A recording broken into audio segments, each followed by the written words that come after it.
আস্তে। আমার আওয়ামী লীগের নেতা করবে আনারকুলি পারবেন যুবলীগের তারেক রহমান আমার বিচার করবে আল্লাহ। বাণিজ্য মন্ত্রণালয়ে চাকরি করে সৈয়দ মাহবুব আলম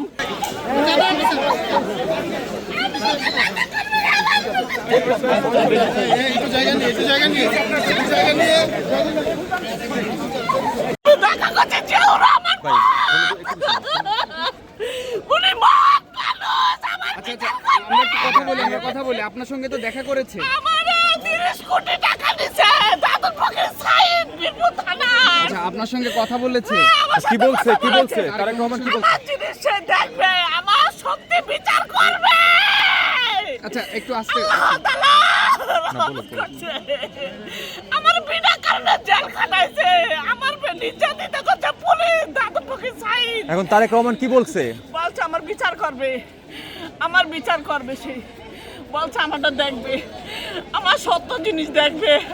আল্লাহ রহমত করেছে, আরে আল্লাহ রহমত করুক। কি হয়েছিল একটু বলুন। আমরা বিক্রমপুরের মানুষ, আমার আওয়ামী লীগের নেতা করবে আনারকুলি পারবেন যুবলীগের আনারকুলি থানার সাধারণ সম্পাদক দাদুর ফকির সাইদ আওয়ামী লীগের ওসি। তারপরে কি করছিল আপনাকে? আমার বাসায় আমার ডাইকে নিয়ে আমার ব্যাংকে 4 কোটি টাকা ছিল, সোনালী ব্যাংকের থেকে 4 কোটি টাকা জব্দ করে নিয়েছে। বলছে কি আমার ফ্ল্যাট দিব, বাড়ি দিব লেখা। আমরা বাইরে চলে যেতাম, কেনারা থেকে স্পট ছিল। আমরা এই টাকা আমরা ব্যাংকে রাখছিলাম, সোনালী ব্যাংকে সেই স্টেটমেন্টও আছে। সেই টাকাগুলো আমরা সব নিয়ে গেছে ফেলার ধরনের কথা কয়া।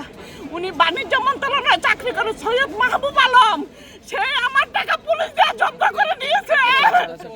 আমার টাকা জব্দ করে নিয়েছে। আল্লাহ তারেক রহমান এখন আপনাকে কি বললেন? বিচার করবে, তারেক রহমান আমার বিচার করবে আল্লাহ।